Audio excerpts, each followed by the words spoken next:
Thank you. Welcome. This is the Town of Chatham Planning Board Hybrid Working Session Meeting, December 23rd, 2024, and it's 4 p.m. Please note this meeting is being recorded and will be available shortly thereafter for scheduled and on-demand viewing on any smartphone or tablet device. If anyone else is recording the meeting, please notify the chair. Okay. I don't see anybody. Pursuant to Governor Healy's March 29, 2023, signing of the Acts of 2023, extending certain COVID-19 measures adopted during the state of emergency, suspending certain provisions of the open meeting law, General Laws, Chapter 30A, Section 20, until March 31st, 2025. This meeting of the Chatham Planning Board is being conducted in person and via remote participation. Every effort will be made to ensure that the public can adequately access the proceedings as provided for in the order. A reminder that persons who would like to listen to this meeting while in progress may do so by calling the phone number 1-508-945-4410, conference ID 841-759-404#, or join the meeting online via Microsoft Teams through the link in the posted agenda. While this is a live broadcast and simulcast on Chatham TV, formerly Channel 18, despite our best efforts, we may not be able to provide for real-time access. We will post a record of this meeting on the town's website as soon as possible. Okay, I'd like to begin with a roll call. Catherine Halpern. Catherine Halpern, present. Warren Chain. Warren Chain, present. Bob Wershafter. Bob Wershafter, present. Charlene Greenhall. Charlene Greenhalgh, present. Frank Shear. Frank Scherer, present. Bob Dubus is absent today, and Art Sprue, I'm present. All right, so the only item that we have on our agenda today is whoops, there goes my nameplate, is a working session for the West Chatham Neighborhood Center. Thank you. Yeah, you're right.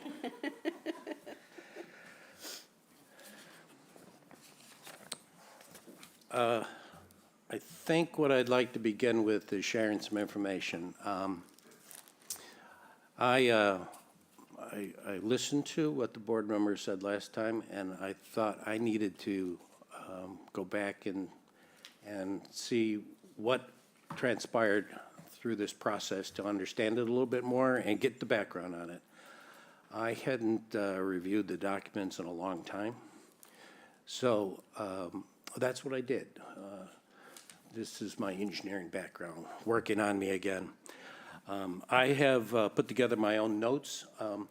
I just finishing this afternoon, so I will issue these to the board members, but it won't be tonight. It needs to be released in the proper fashion. But my notes, essentially, I'm going to highlight them about what I've learned and to help with sort of setting up what direction should the board go in. And I think just to give you an idea what I looked at, I went through and reread the comprehensive plan, the Route 28 visioning study, the implementation plan, which was documented by Amy. Allie. Yes. Thank you. Yeah. To Allie, and Not everybody knows who Allie is. Allie was a former planner from, at least 4 years ago. Yeah. Right. And all of these pieces sort of, what it told me is that there was a process that we went through that headed us in the direction that we are right now with this bylaw. But I think when you look into it and you read the specifics of it, there's things that I learned that I thought were worthwhile sharing. And it had to do with what the town communicated to each of the different parties as far as what they felt they wanted to see happen as part of this. So let me go through the highlights, and again, I'll share all of this with you. It's going to be a fair amount to absorb, and that's okay. I don't expect you to actually respond or react to it tonight. I'd like to perhaps, once you see my notes, absorb them, do your own research, and then I would like to get into this at the first meeting in January, where we can just set ourselves a direction and see if we can all agree on the same direction for that. So the visioning study started by taking the comprehensive plan goals, and the first goal had a couple of main points that I thought are very interesting. It said Chatham should retain its small town and seaside resort character, and any development should maintain that, not minimize or destroy it. Bylaws and regulations should be created to ensure that the intensity is maintained or minimized, never maximized. You'll see that that's a theme that's going to be throughout that whole document. Now, the reason why it's important to take a look at the details in the visioning study, and that's the one that was attached to the packet, is that looked at the whole corridor, okay? It didn't look at just West Chatham. It went all the way from South Chatham, all the way toward where the village center, where the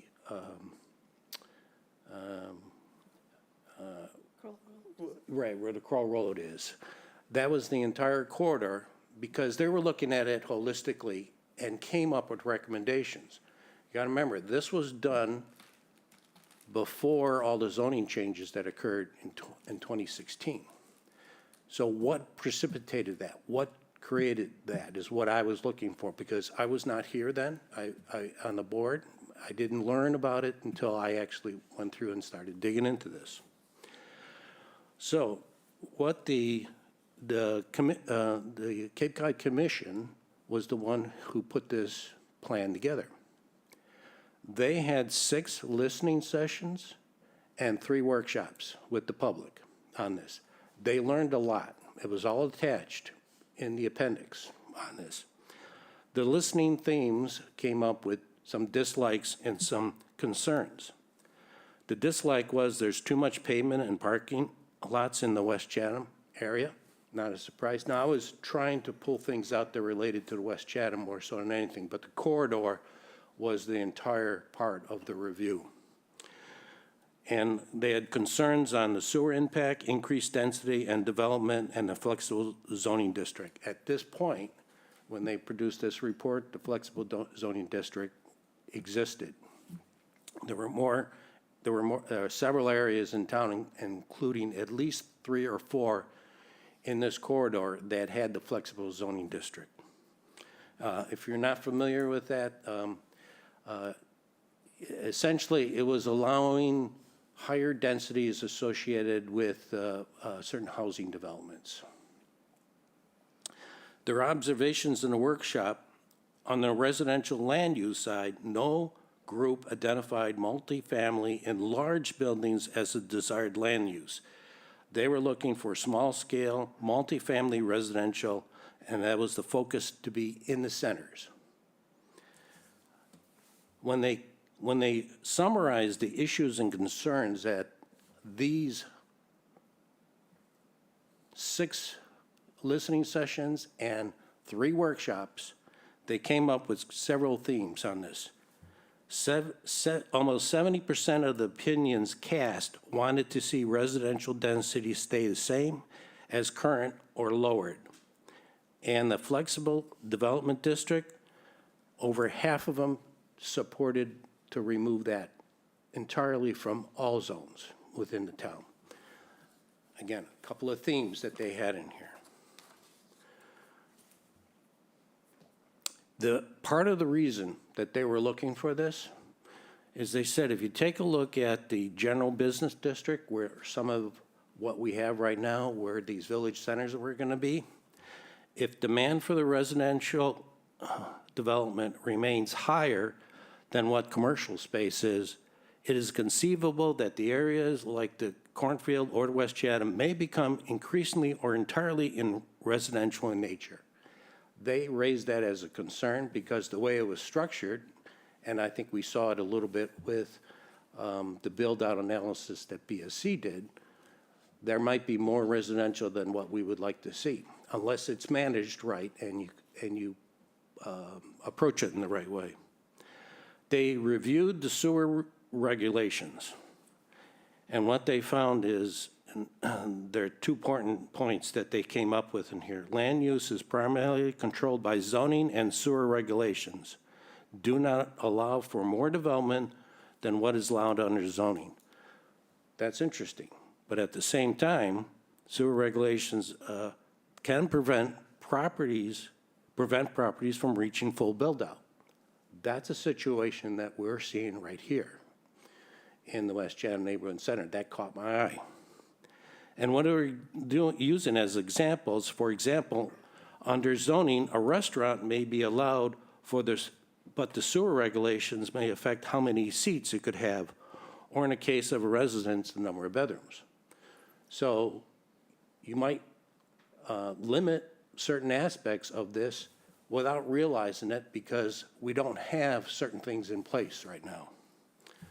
In some cases, the maximum number of dwellings allowed under zoning may not be achievable, and in many cases, a dwelling allowed by zoning may be achieved if all were just one-bedroom units. I don't think we want to see only one-bedroom units associated with this. I think we want to see other things associated with the multifamily. A couple more things. Regulations of they were making recommendations for regulations of the neighborhood centers. They thought to guide the configuration, commercial uses could be required to occupy some portion of the lower level of all structures adjacent to the street. That's something that we did. The aim is to have the majority of the space within the area of pedestrian activity to be commercially orientated, with display windows and uses that are open in the evenings and weekends, such as eating, drinking, retail, and personal services. So essentially, that's the thing that we advance. Uses that could result in only residential development could be prohibited in these centers if the community wants to retain a commercial base in the neighborhood centers. So again, another element of there needs to be balance here on this. And once you put more into one area, it's got to be somewhat managed in the other. For the flexible development district, they were recommending removing it because that was a theme and a clear message that they received during the public listening process. Now, after this report came out, all the work that was done on that, they had their meetings in 2012 and 2013 is when they had their public meetings. The planning board actually had 4 public meetings in 2015. Those were led by, I think, Peter Kokolos at the time. He was chair on the board. And the whole purpose of that was implementation of the Route 28 corridor study elements. So after those 4 meetings that they had with the public, what happened is they produced multiple articles for the 2016 annual town meeting. Those were deleting the flexible development overlay district, amending the South Chatham zoning changes, and eliminating the 2 small business zoning districts along Route 28. Those, I think, are important elements to understand. And what it got me to thinking about is, are we headed completely in that direction with what we have right now? I'm not quite sure that it is. In my mind, after I did my own homework in here, it's something that I think we should vet out sufficiently. I think there was some questions that we asked Katie to see if the town council can clarify a few things. That information just came in about this afternoon. We're ready to share that, but I thought I would start this off by saying we need to head this in a direction that the public is going to support. And there's 12 public meetings and presentations on this. None of them are what we have for the density that we're proposing here. You can go ahead and put that in. That's okay. However, what happens is there's going to be limitations on what the town service departments can approve. They won't be able to approve this. I think what we need to do is we need to have a good base bylaw here that we can start with that is achievable from day one. And then if tweaks need to be done to this bylaw, so be it.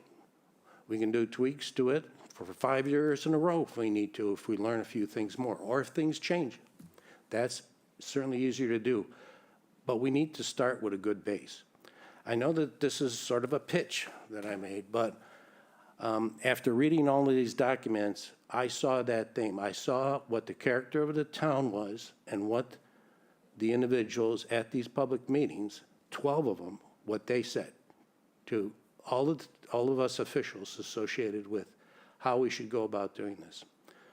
So that, I'd like to certainly open it up if there's any input. Not necessary if you want to take and absorb my notes. You can see all the documents. They can be made available to you if you don't have them. There was 4 of them that I reviewed here as part of the background on this. I'll open it up to the board members, though. Catherine? I'm happy to start. Thank you. It was a very clear presentation of some very important points. I think what I saw, how to say this board is very committed to increasing the housing options in the town of Chatham and creating a diversity of housing options. We became aware, I think, subsequent to some of these studies, it became very clear that there's what we call a housing crisis in Chatham and on Cape Cod. And also, to be honest with you, it's actually statewide, nationwide, even worldwide. And a lot of that is just due to the disparity of incomes that's created worldwide in the current situation. That being said, I think one thing we have on our to-do list, and that I hope we'll be working with Gloria and Christine and Katie and our chair in future, is additional zoning initiatives that can offer increased diversity of housing options to the citizens of Chatham. We've had that on our to-do list for a couple of years after West Chatham. These include what we've called the transition zones or buffer zones to the east of West Chatham and to the west.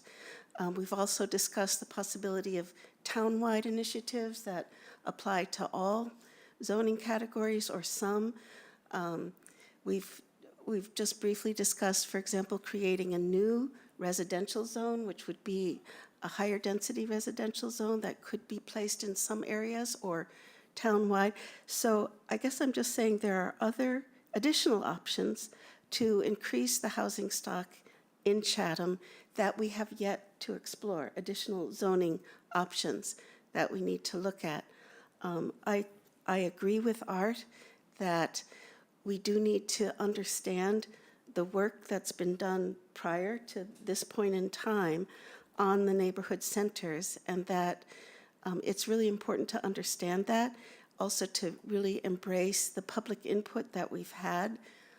There was a lot of public input on the Route 28 Visioning Study 2014, subsequent to that, in preparation for 2016 annual town meeting, and subsequent to that, the board took additional actions in terms of integrating form-based code into the West Chatham Neighborhood Center, and at each point, surveys were sent to the public, and we had a lot of public meetings and a lot of public input.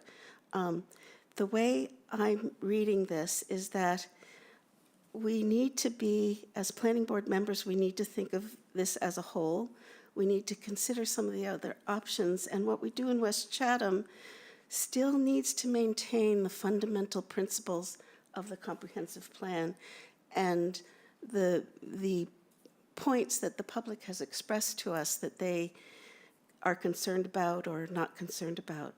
And I think Art's done a good job in summarizing that. I have to admit that personally, when I saw the BSC group build out analysis, I was taken aback because in my experience working with the comprehensive plan and the planning board over the years, that type of development is exactly what we've been trying to avoid in Chatham. Whereas we do want to have some areas where we can have more variety of housing, we wouldn't want that kind of sort of conglomerate development. So I do think in West Chatham, it's more in accord with the work that's been done, that we take a more balanced approach and that we look at it as an integrated mixed-use development that's, I think the neighborhood centers are commercial centers with a housing, with a residential element included. So I think it's important to understand the basic principles that this is based on. That's all I'll say for now. Okay. Any other comments from the board members at this time? Yeah, I guess I'm a little frustrated that we're now going back to start this. That's a 15-year-old set of data. It's a new generation of people living in Chatham. And I have heard very clearly from the select board and from planning that we have to increase the housing in Chatham. And to say that we're going to keep it rural is just not in line with reality or the policies that have been communicated to us. So I appreciate what people said 15 years ago. I think there's some lessons that we learned from that. They clearly are not looking for apartment buildings. They clearly don't want very high density, 24 units to an acre. And we are proposing things that will look good, will build the community mixed use. I thought we were on the in the right direction. We have to do a better job communicating that, but it's certainly something that I believe the public would favor over a whole bunch of very large developments, which if we don't do something like that, there's plenty of room for somebody to put another 40B on every one of those properties, and we have nothing to say. So I think it's very important for us to stick to what we're trying to do here, which is to give an alternative to that. And it's only in certain areas, and it isn't anywhere near the density that is achievable on those spaces. And that's where I thought we were going, and I hope we don't retrench all the way back to, we're going to cut the density down, because the density isn't that high. So that's what I got to say. Frank? I agree with what was just said. The comprehensive plan, I apologize, what was the date of that? Does anybody know? Well, the three documents that I looked at was the comprehensive plan was in 2003. That's the baseline of everything that started. The Route 28 visioning study was 2013. Right. And then the implementation elements of it was in 2015 and 2016. Right, So okay, those were the first stages of implementing what the direction was to revise the zoning on the Route 28 corridor. right, So essentially, the work that was done at the 2016 annual town meeting was all the zoning changes that occurred. That came out of that visioning study. That was a part of it, but it wasn't all of it. The rest of it was recommendations on the village centers, how to deal with that. right. So one of the, I hate to refer to practices in other states, because when I do, people say, oh my gosh, that's a different state. But in, comprehensive plans are required in Connecticut, but there's a requirement that they be updated every 10 years because they get stale. This one is 2003 that we're talking about. And then we had the study, the Route 28 study in 2013. And that, I believe, was the study in which was put forward the idea of the village centers. Yep. No, No, So when did the village centers come through? probably the 1600s, when the first white settlers No, came. no, the plan. Yeah, That- absolutely. That's absolutely when they started. No, when, you're misunderstanding me. When was our concept of putting in village centers? When did that occur? I'm telling you the truth. Chatham began as separate villages, North Chatham, West Yeah, Chatham. excuse me, I really don't need a history lesson. What Yeah. I really want to know is when the plan for putting village centers into our zoning was put forward. It's the historical development pattern of the town of Chatham, and I think the comprehensive plan just confirmed that by calling them neighborhood centers. And with the intention of following that historical traditional development pattern, rather than allowing what happened post-World War II, which was sprawl. So the plan was to eliminate the small business in what was called the in-between areas and allow the business and the more dense development to occur in. And what's when called the was that village plan centers. put forward, Catherine? You know, I'd have to research that a little more, if it was already in place prior to the comprehensive plan. But it was, Was it part of the comprehensive plan? absolutely, it was a main part, yes. Okay. Yeah, absolutely, a main part. All right, very And good. probably prior to that. Right. Frank, I think it came into clarity when, in fact, the rezoning of the bulk of Route 28 west of Kroll Road went from general business to R20. Okay.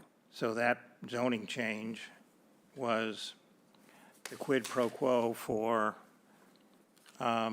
identifying the zoning, or the neighborhood center, the neighborhood centers that existed since the town was Since, created, yes, since the beginning. but separating them from the rest of 28, Right, which was rezoned R20. right.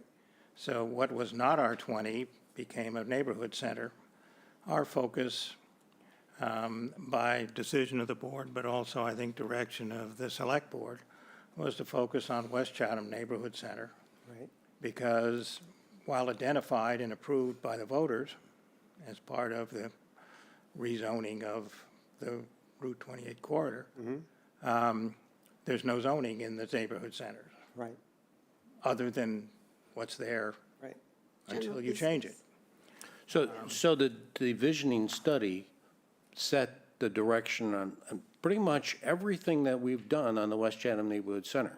It defined all the elements. Was from the visioning study or the Yeah. comprehensive plan? Well, again, Comprehensive the visioning study got into the details of it. Right, Okay? okay. The comprehensive plan was a higher level. Right, It's it- it's in essentially- the comprehensive plan, Yeah. in the land. Well, I would agree with you, but, and as a matter of fact, they had specific elements of what they talked about in the comprehensive plan. But if you wanted to get into nitty-gritties of, and compare it to what we've done, we followed that pretty closely. right, The only variance on that I saw Okay. is that they were not expecting to have high density of that. Okay. As a matter of fact, they specifically suggest that you stick with the 4 units per acre. Okay. I guess what I'm trying to get to, and I'm sorry for the detour, is that 2003 is a long time ago. And plans get stale. And I'd be very reluctant to rely on the findings and input in 2003 to decide what we should do now, because circumstances have changed. There is no question that we have a crisis. Elderly people who are retiring in Chatham have no place to go. We have this missing middle that has come very, very, very clear. Enrollment in our elementary school, I think, is 150. About 30 per class. Sometimes it's as low, that's an average, so sometimes it's as low as 22. So we are on the verge of losing our elementary school, to be blunt. And so we have something on the table that we've worked on, I think, for 5 years. No, we've been working on this since 2014. So it's been in process for over 10 years. West Okay. Chatham, yeah, All right. definitely. So it just seems that this has been pending and worked on for a very long time. And we have something in front of us which we can change. We can change the density. We can work on large buildings. We can work on requiring a certain amount of commercial, et cetera. But we have something in front of us which is fairly concrete, which we can accomplish now or next year, which will help address to be blunt, the crisis that we're facing.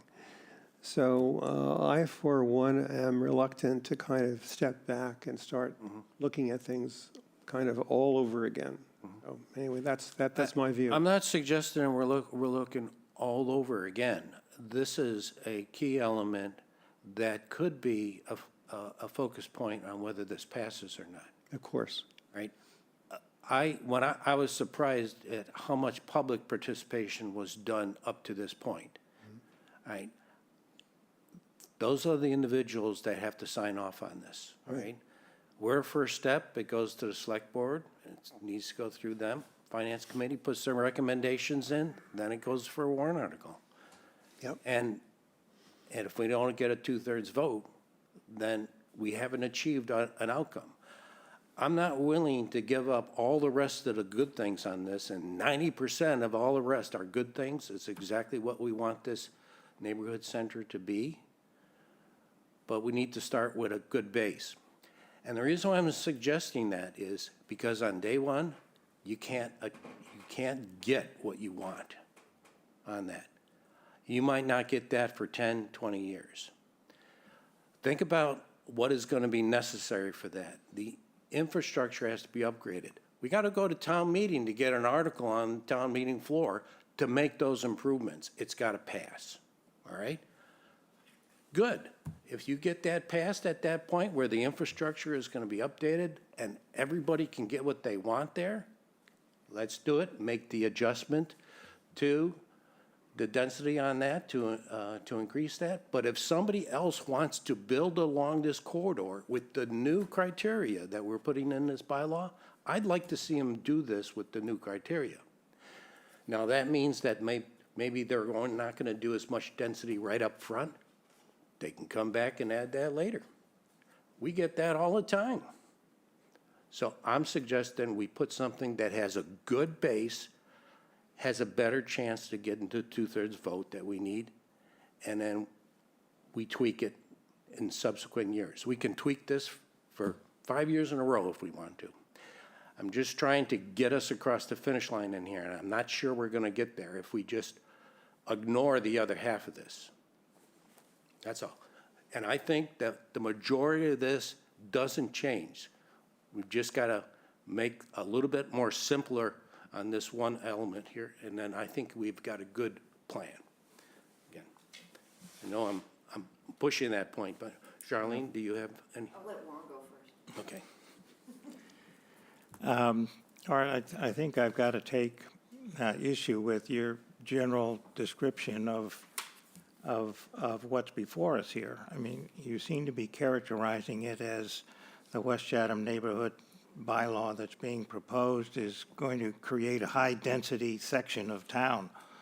The highest density we've ever talked about is probably 20% of the density of every comparable development on the Lower Cape. It's probably 20% of the density being proposed for the affordable 40B development just to the east. 20% of those densities doesn't sound like a very high density development to me. Yes, it's higher than an R20 zone, but that was what we were charged with by the select board when the rest of 28 was rezoned R20, was to come up with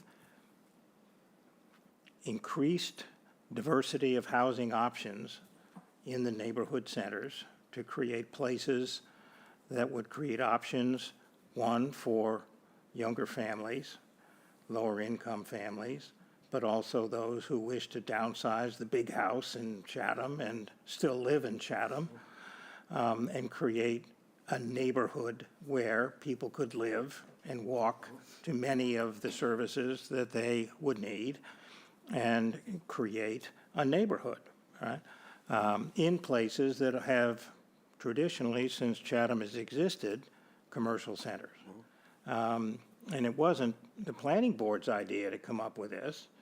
It was the voters, when they said, yes, we want the neighborhood centers, and we want the rest of 28 to be R20, picked up by subsequent commissions and the select board, who challenged us with saying, okay, come up with a zoning, which will increase diversity, increase density, as the quid pro quo for rezoning the rest of it, not to be high density.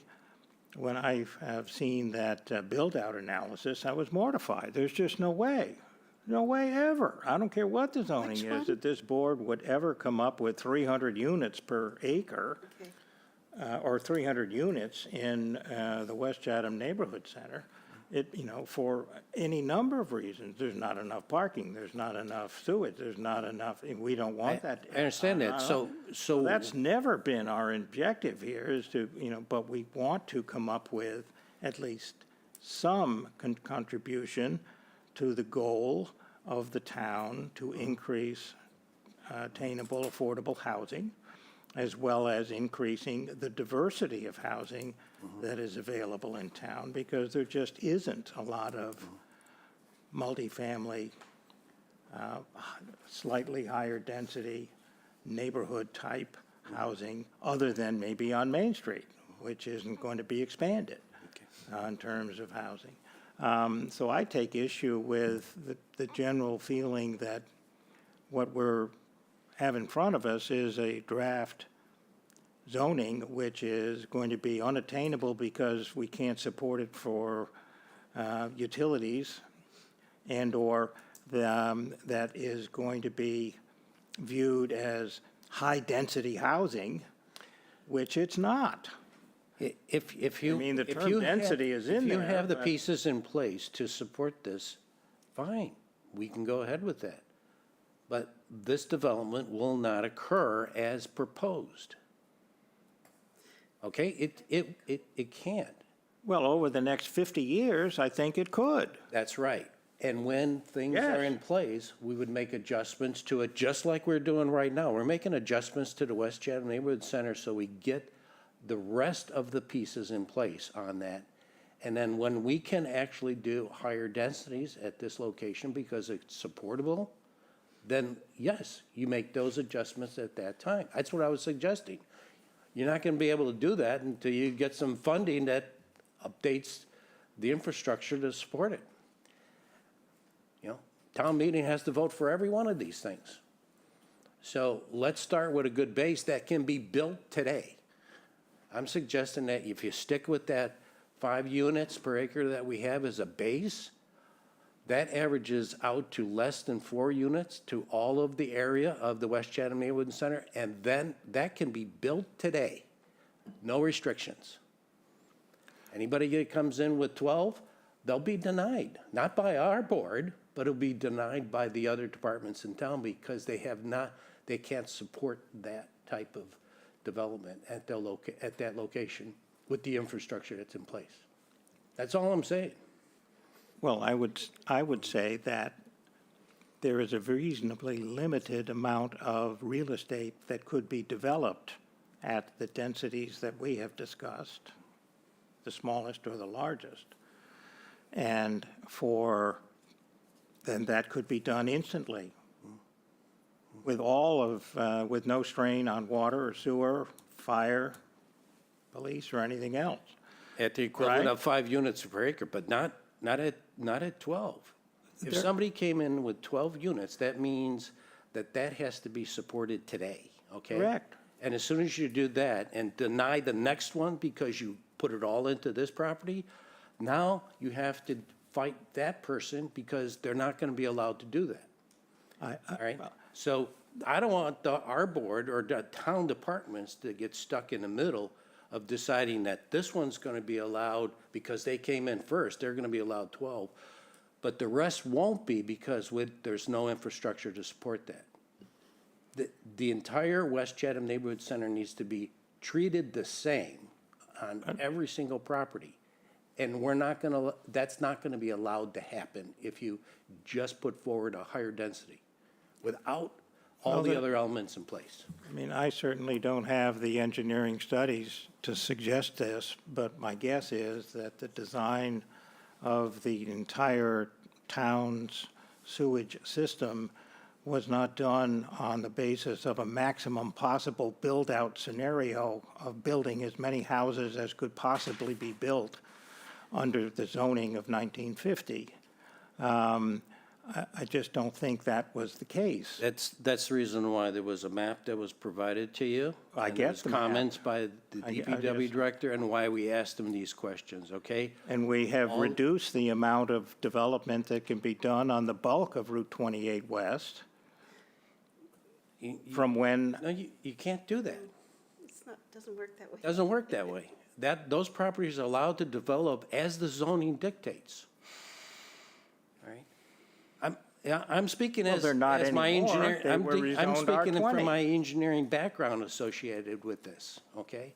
but they've been rezoned R20. They can't be developed the way they were, in fact, when the sewage system was designed. I would have to go back to the DPW director and the work that they did. Essentially, if you take a look at his map, it shows this corridor, all the infrastructure is in place. This is the first phase that they started with the sewer program, I understand that. all right? I just don't, I would need someone to convince me that, given the cost of the sewage system, for example, that's what we seem to be focusing on. Well, That when it was engineered, that it was engineered to be the maximum possible ever under a maximum build-out of all real estate in the town. Yeah. Because that would have been frightfully overbuilt, because it would take 100 years to get if to I'm not that. mistaken, this plan that the wastewater program was done was at least 10 or 15 years ago. That's right around the same time of all of this was occurring here. There was no discussion at that point that there were going to be. As a matter of fact, the Flex Development District, which had the higher density, was all removed. We didn't have any place in this town that had that high density. But the point is. Trying to if we deal with look the out reality 50 of what the years, sewer program. all of the Get in pumps- here? Yes. Can somebody else get in Yes, here? yes. The Right ahead. infrastructure is there. We were told that the flow was not an issue. The only issue is 1 or 2 pumps. That is not the infrastructure. That is a small component. So to say that we can't build forward because 8 years from now, when we have to replace that pump anyway, we might have to accelerate it a couple years, or we may have to do something else. I'm really not buying the argument that all of a sudden we can't do this because there's no infrastructure. That's just not what the case is. And let me say something else. The idea that we can just reduce the density and we get everything we want is not true. The only way that this becomes attainable housing is if the density is higher. If you leave it at 4 or 5 units, builders are going to build regular units that they're selling now to us wealthier people, and there will be not enough profit for them to build smaller units and make them attainable on that property. So I don't buy it. We've gone over all of this. We talked about why we needed to increase the density to at least get some attainable housing. You're given that's the first thing you're throwing away when you go back to, okay, we're gonna lower the density. I don't get this, Art. I mean, one little study comes in and says one of the pumps isn't capable now of meeting that load, but the flow is there. We just have to replace the pump. And now all of a sudden we're going to back this all up and stop and do it all again. Honest to God, Art, if you keep pushing this, I'm walking off and I'm quitting, because I spent 5 years putting this plan together. And if it's one pump station that's going to derail the whole thing, I've been wasting my time. Okay? Yeah. Charlotte? Charlene. No disrespect to Yeah. to you or the vice chair, but I think we're going in the wrong direction if we drop back. I agree, 12 units per acre may be a hard sell to the town meeting, but I would be remiss to agree with going down to 4 units per acre. If we don't allow for multifamily development in whatever configuration it may be, whether it's, 8 small one-bedroom units all on their own, or one larger building.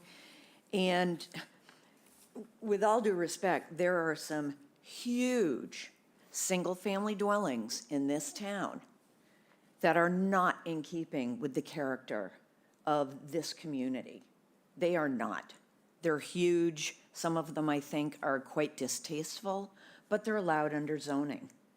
And so I think using the argument that we're getting away from the community character, I can't buy that. I think we have the opportunity here, if anything, to create multifamily in larger buildings. I mean, we don't want apartment buildings. I agree. We don't want anything that looks like that. However, you can create a multifamily dwelling that is quite tasteful and is very period, and character-driven. And we will have the mechanisms in place through HBDC and whatever guidelines that we establish to help create that. So and I also agree, the comprehensive plan is 21 years old. The last time there was a major zoning change in this town was 1987. That's when the complete zoning bylaw was rewritten. And I know that because I came to work for the town as the assistant town planner in November of 1987. And I had to deal with all the protection subdivisions that came in to lock in zoning for the 8 years that, so that they could build what they want. And most of those were built, and which is unfortunate. A number of them were not built. But that is the last time we had any kind of major zoning change. And quite honestly, when we got rid of the flexible development, I was sorely disappointed, because in the developments when I worked for this town as a town planner and an assistant town planner, those developments were exactly what we needed, and in most cases were done very tastefully and looked very nicely. There are a number of buildings in West Chatham that were a mix of commercial and residential. And in all honesty, they couldn't get anybody to go in them for the commercial space. They went to the Zoning Board of Appeals, and now they're all multifamily. It's all residential, whereas before it was a mixed use. And I think because of the zoning in place at the time, it didn't allow perhaps for the creativity that I think this bylaw would. I agree, I don't think we're gonna be able to sell 12 units per acre to the town meeting. I just don't think that's gonna happen.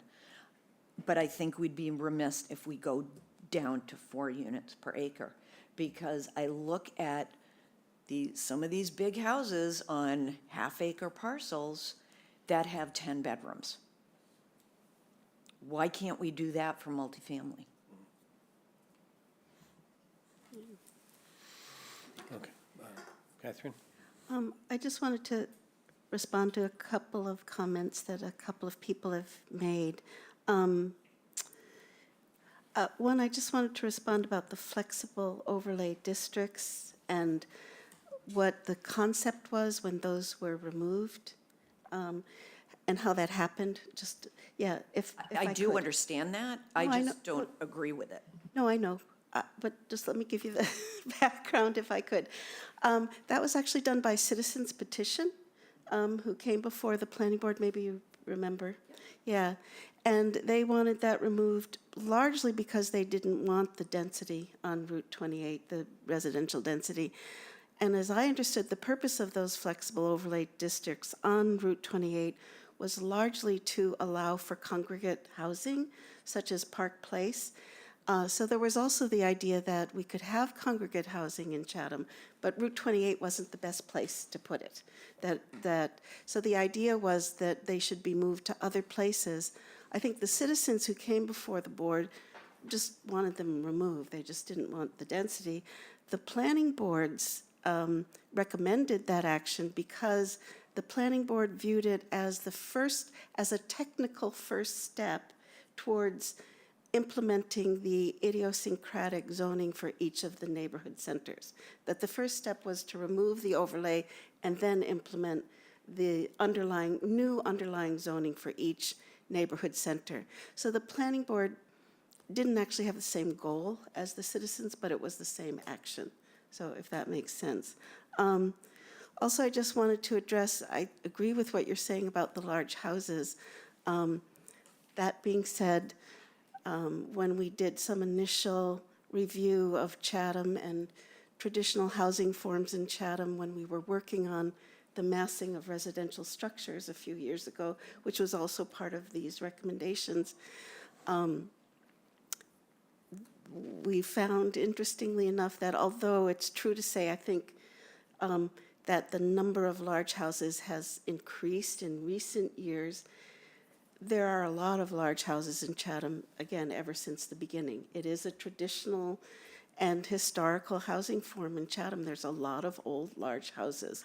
So it's not necessarily totally out of town character, but it is true that sort of the incidence of them has increased in recent years. I wanted to respond to what Warren said about when he saw the build-out. I believe this is what you said. Please correct me if I'm wrong. The build-out analysis from BSC, you were mortified that we would never want to build that in Chatham. I have to tell you, if that's what you meant, I also responded that way. But we need to understand that the build-out analysis that BSC produced we have to understand it was based on the draft bylaw as it's written. So my concern with that is that if that's not what we want built, the bylaw as it's written now would allow that. And if that's not our intention, it is again an unintended and undesired consequence.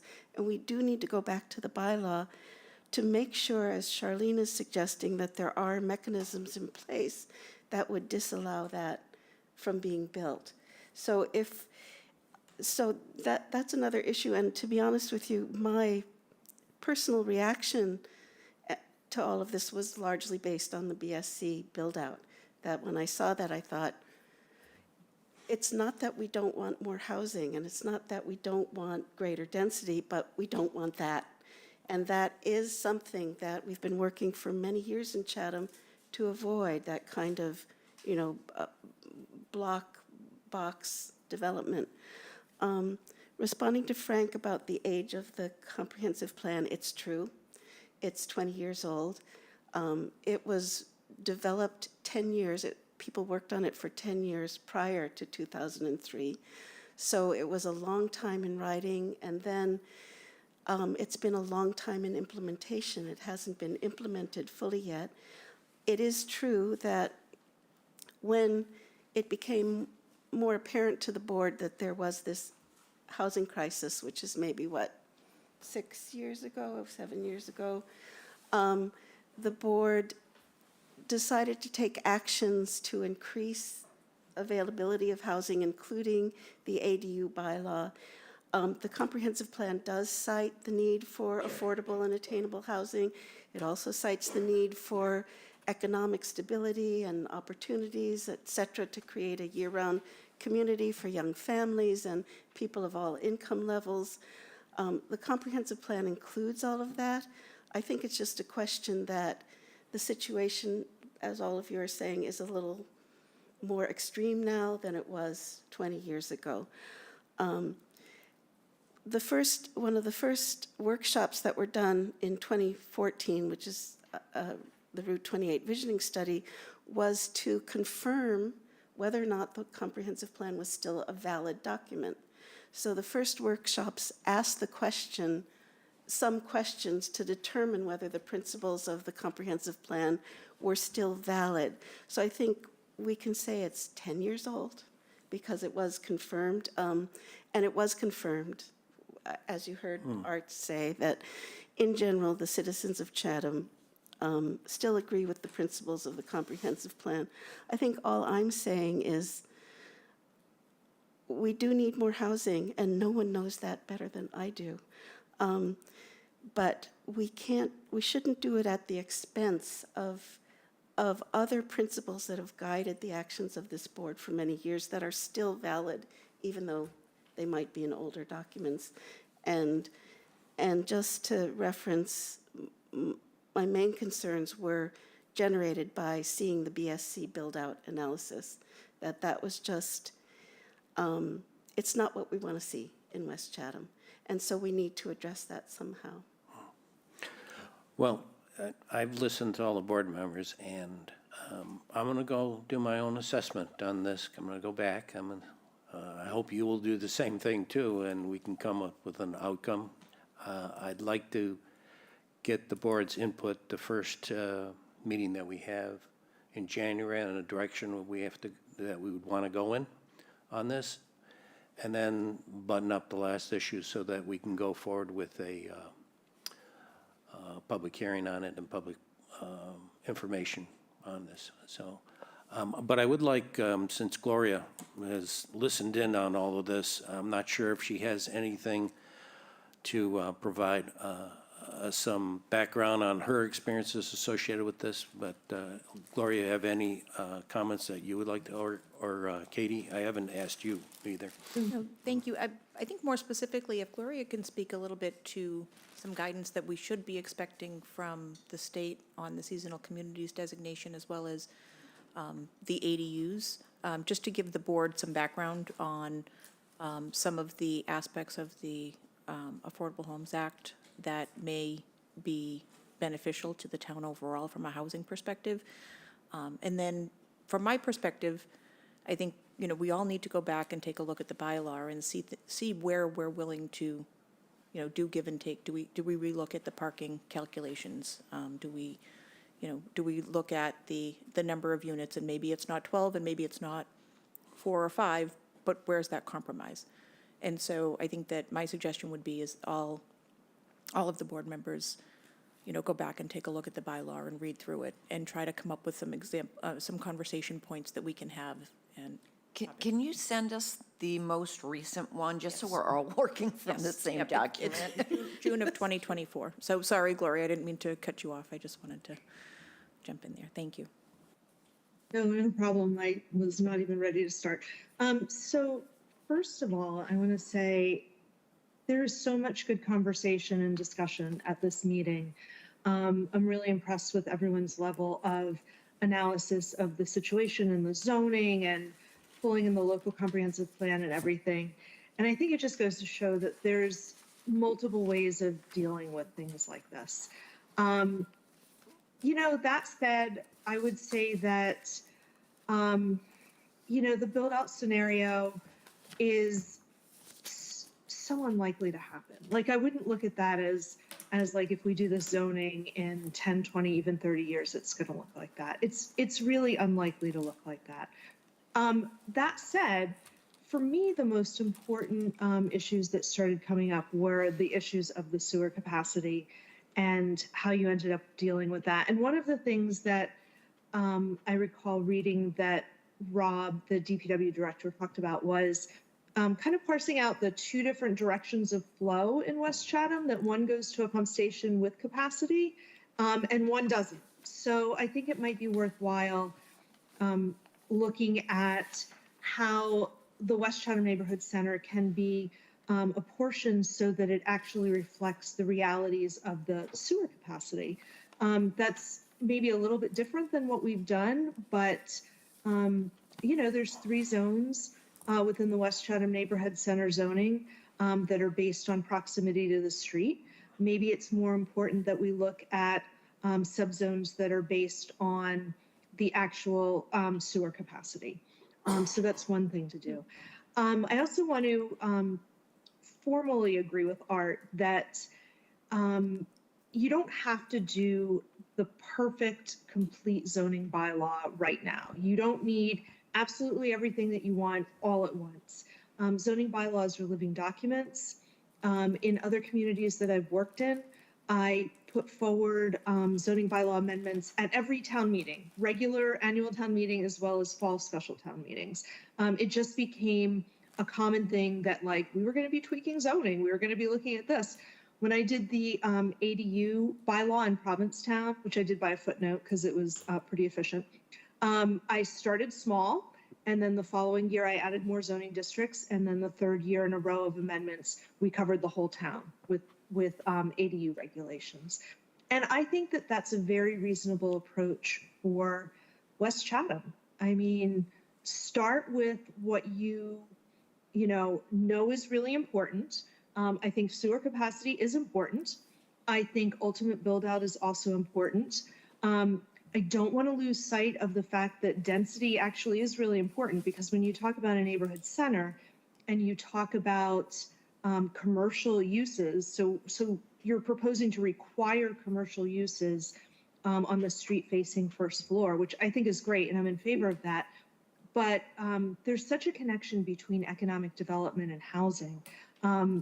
You can't really support these kinds of neighborhood businesses if you don't have a really good residential density to support that. Not that you're not going to get people driving in, but you really want the village and the people who live there to be able to at least partially support those businesses. So you really do have to look at higher density from an economic development perspective. And so getting back to the idea of zoning being a living document, Katie mentioned the Affordable Homes Act and seasonal communities. So that was recently signed into law. We're getting guidance and regulations kind of trickling down from the state. We have some ADU regulations that are draft. The comment period's open for them. We're waiting for guidance on seasonal communities. So at some point, we're going to have a full understanding of what seasonal communities means for Chatham. And one of the important things that they have in there is a year-round restriction option. They also have an option for employee housing. They also have an option for housing for artists and writers and other creatives, and all of these without an affordability component. So perhaps in like a year or two after we understand what's available to us as a community, as a seasonal community, we can look at, maybe requiring a certain percentage of year-round restrictions, maybe requiring, maybe not requiring, but maybe saying like, oh, if you create employee housing, for municipal employees or other employees, then you can potentially have a higher density. There are all sorts of things that we're going to be able to do that we don't even really understand yet. So hopefully in the next few years, that's a really strong reason to not throw away everything, but, make sure that we get good, solid West Chatham Neighborhood Center zoning that people can generally agree with.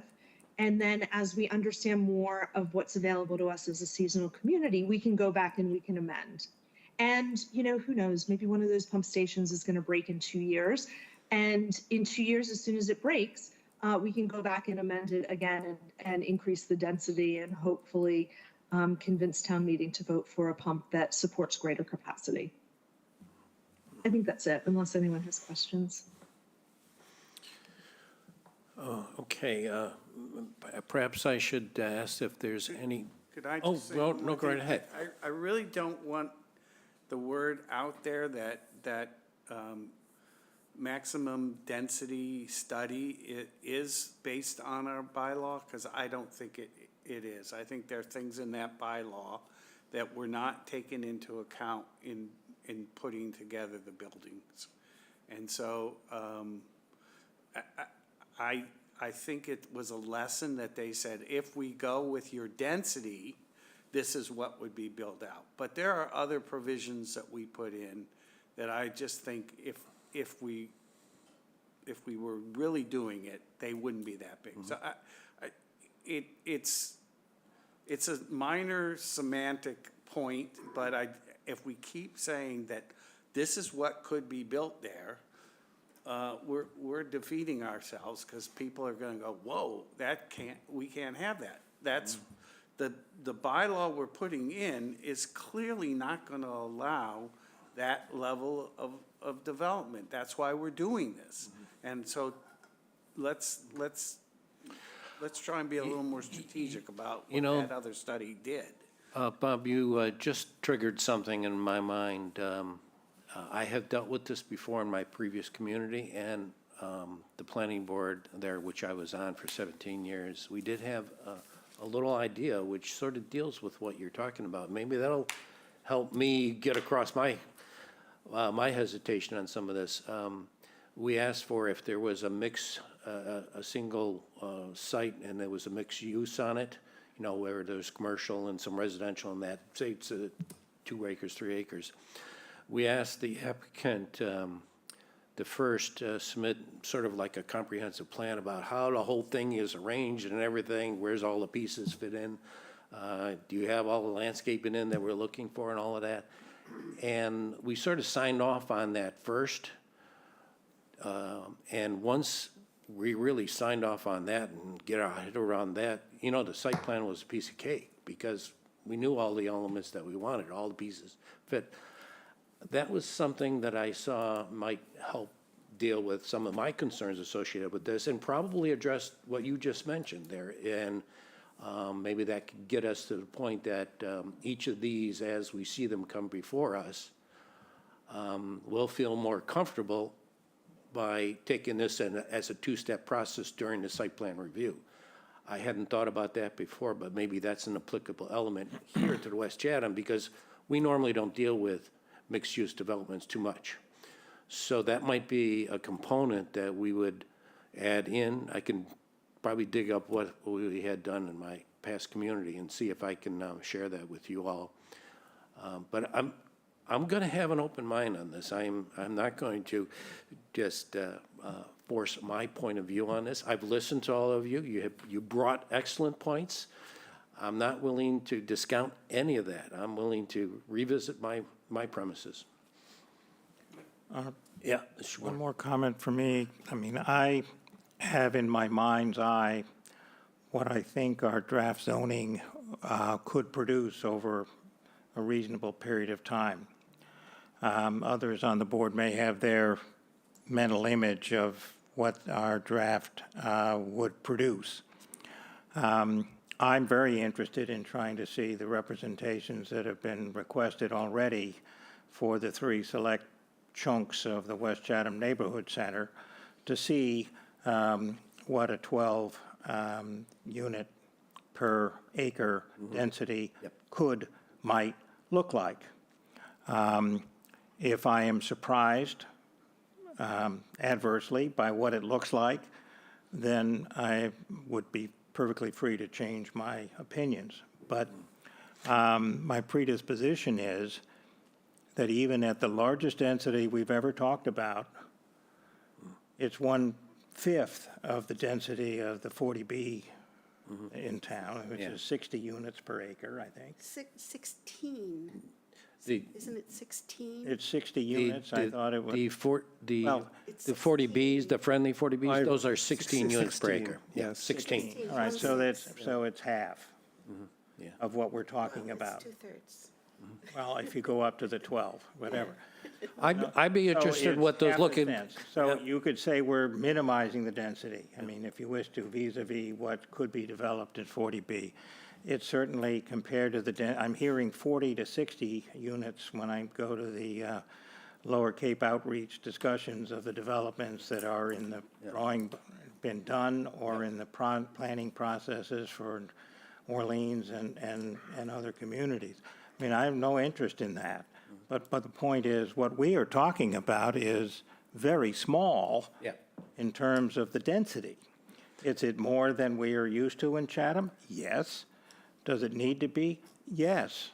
And I had, it resonated with me what Gloria's point was, to say, look, if you wish to have a viable downtown-type community, you've got to have housing there. You've got to have people that can service it locally. You need higher density right there, or it will never emerge and blossom as a neighborhood center the way I envision it and the way I think others, including the Select Board, have mandated that we try and create here. I am, last comment with respect to my comment about the build-out analysis, that if I don't like it, then obviously we've got the wrong plan. Well, I agree it could never happen, Gloria's comment. But I also believe that the build-out analysis didn't come even close to representing the restrictions which we had baked in other ways. They had half of the parking that we thought about, and we were talking about maybe we need more parking than that. There was issues of open space that we have always included in our landscape planning and so on. So, and there is no intention here to permit or incentivize or try and create anything like the number of houses in that build-out analysis. Is it valid? Yes. Is it useful for looking at sewage capacity and so on? Absolutely. But if we are in the position of trying to sell to the town that this board is trying to build 300 new houses in West Chatham, then obviously we are not going to succeed. But that's not what we're trying to do. We're trying to increase, modestly at best, the diversity of housing, all right, and create a viable critical mass of housing in a neighborhood that'll support commercial activity there with the things, you know, variety stores, restaurants, yada, yada, in the neighborhood center. And that requires increased density as well. But I would like and need, I think, to see what smarter people than I can create in the way of a vision and a presentation of what our proposed density would look like. Because I think without that, I just have to go with what I think it's going to look like, and I'm in favor of that. Katie, we're still on track with Union Studios. Can you give us an update? Sure, their expectation was the end of January. The end of I think he had January. asked if, Yeah. right, they had said 6 weeks from, Yeah. So they they're working on it, and I think that will be the final linchpin, I think. Maybe we can coalesce along a direction, the first meeting in January. Once we do that, I think we just start finalizing things to move forward on it. I'm hoping that we can come to a consensus on this. It sounds like it's a possibility. I mean, I think it's, I'm open to it, all right? I'm not going to say no just because, all right? That's not my ideal, but, anything else, Warren? Yeah, I was going to suggest that maybe some of this needs to wait till we get back what their visions are. Sure. Of that. But I also want to raise this question. If I look at Jay's response to us, it does not say we shouldn't pass a zoning law, a bylaw. It just says that if the infrastructure isn't there, there won't be a permit. It does not Correct, tell us we cannot correct. pass a zoning bylaw. And so to say that that we can't do it, I'm missing your point. I think you're right about that, because if you look at the flex districts that had 12 units, they may not have been able to do that either. But, they do or don't happen because of who is proposing to development and what is generating the ability to do that. So I would agree with you on that, Bob. Because it's specific, if you look at point 3, if we have a special permit and Yep. the infrastructure isn't there, then the permit will be denied. Yep. That says we, well, you weren't the first in line. Yep. And so you'll have to wait until we have the capacity. And maybe if you want to speed it up, you can make a voluntary payment to help speed it up.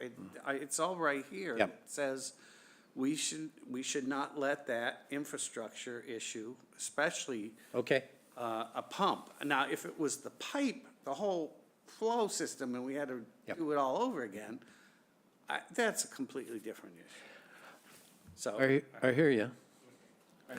And Art, also, we had talked just briefly before the meeting, the whole issue of short-term rentals has never really been brought forward for discussion here.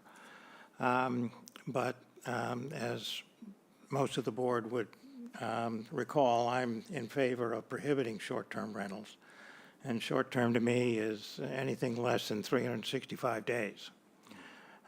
Because if we are successful in selling the concept of modestly increased density, but don't prohibit short-term rentals, then all we're going to do is create a short-term rental business, and there will be nobody living there.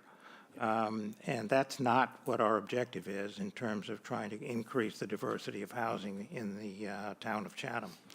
And so somehow or other, we need to make room to have the discussion about how best and to what extent we should restrict or prohibit. Okay, so let me take that on as an assignment.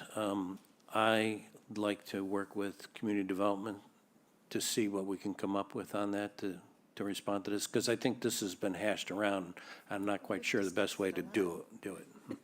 Yes, Mr. Chairman, this has been discussed, and I think that, we've heard concerns from board members, but I think that the board overall needs to make a determination that no short-term rentals will be allowed in the zoning district, because I think we've heard Yeah. mixed, that we also need to look at this as, not just affordable and attainable, that this, a neighborhood center needs a mix of, various income types, various housing Yeah. types to be successful. So I think that that should be something that's decided by the board before we get specific on how we would prohibit short-term rentals.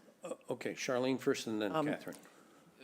I agree on the prohibition of short-term rental, but I'm also concerned about, and I'm glad Gloria brought this up, but there's also a need for employee housing. So if a business wants to house their employees in the apartments that are available, second floor, behind, what have Yeah. you, but the business is only open for 6 months or 9 months. I don't want to preclude, that type of rental housing for employees for the businesses that they will be serving. So that, I'm not sure how to tackle that, but, I don't think we want to preclude that type of housing. Can I? Okay. I just Catherine, and wanted- then Bob. Yeah, I just wanted to respond to this short-term rental thing. It's not the case that this hasn't been discussed. I think we've been discussing it at many, many meetings for over 2 years, with a variety of conclusions. We did at one point also submit the question to our previous town council. We got an answer regarding wording that could be inserted into the bylaw and included into the bylaw regarding short-term rentals. And that was worked on by Cape Cod Commission, and it was included in the bylaw. In my read of our new town council has given us a slightly different interpretation.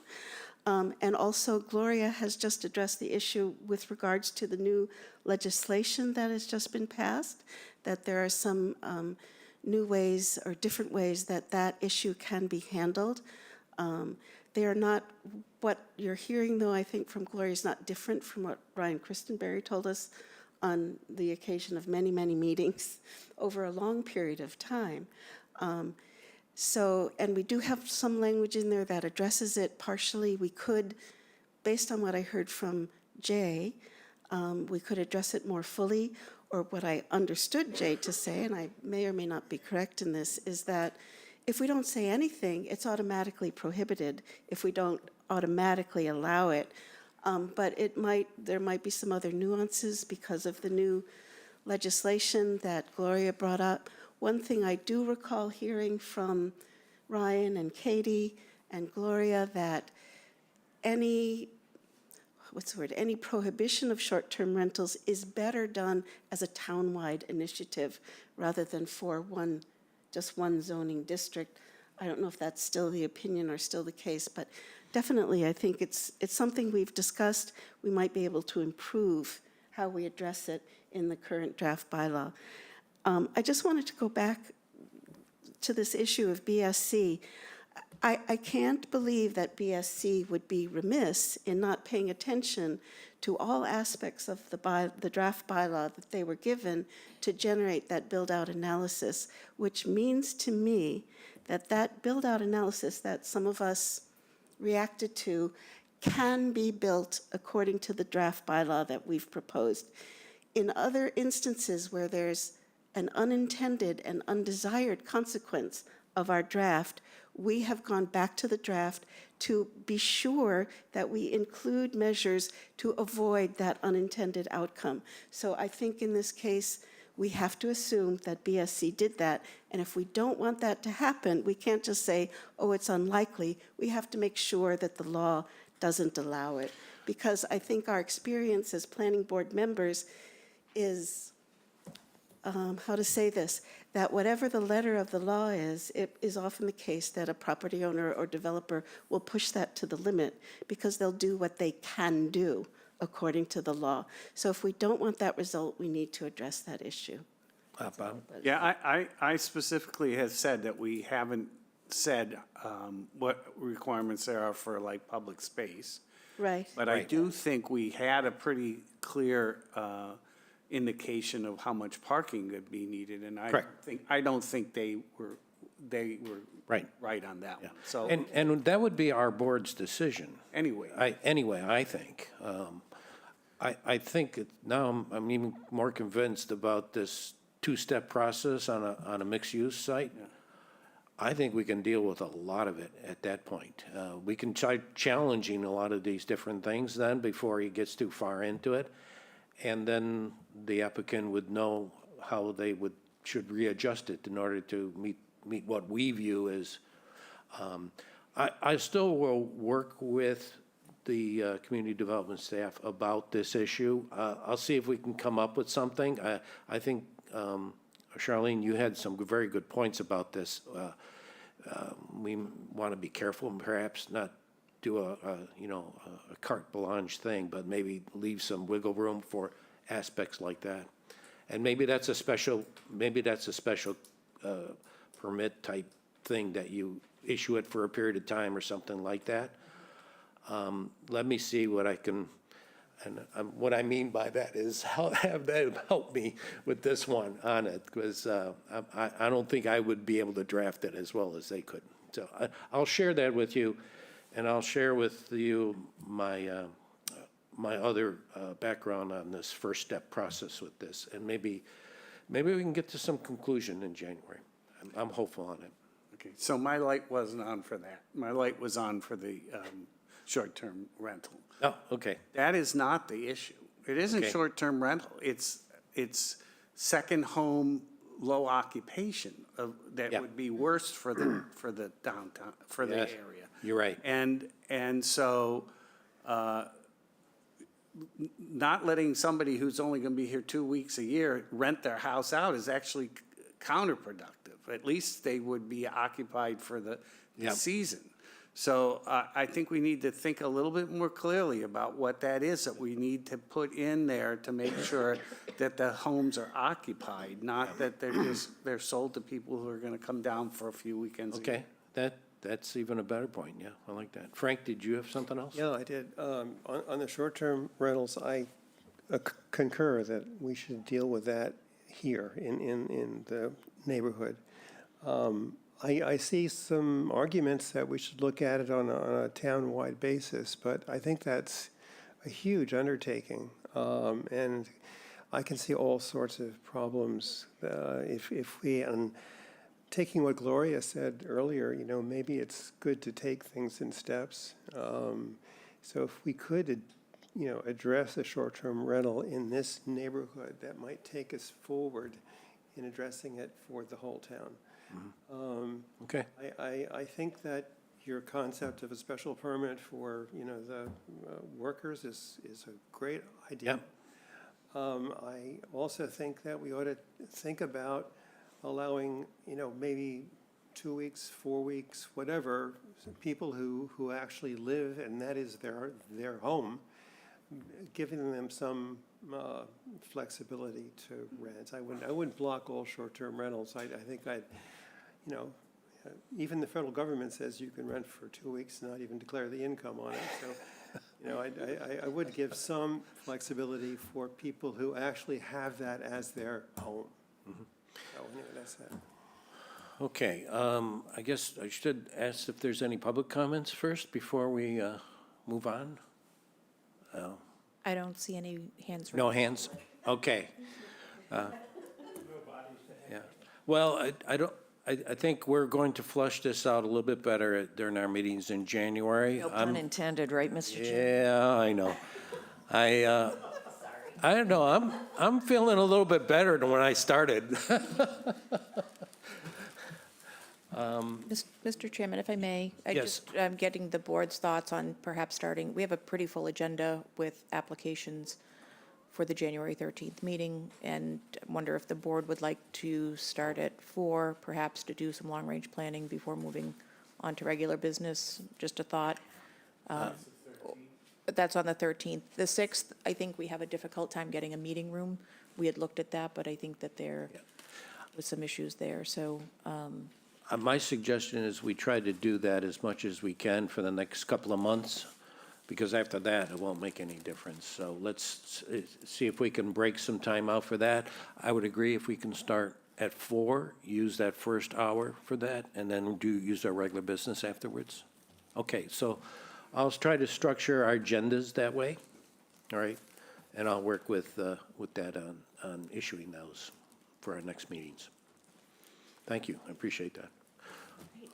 Okay. Mr. Chairman, A motion, please. I move that we adjourn this meeting and wishing everybody a very happy holiday season. Do I have a second? Second. Okay, I'll do a roll call vote. Catherine Halpern, Yes, I agree. Warren Chain, Warren Chain, happy holidays. I agree. Bob Wershaft, I agree. Charlene, Ditto. and Frank. I agree. Arts Brew, I approve. And the time is, it's 5:30, yes.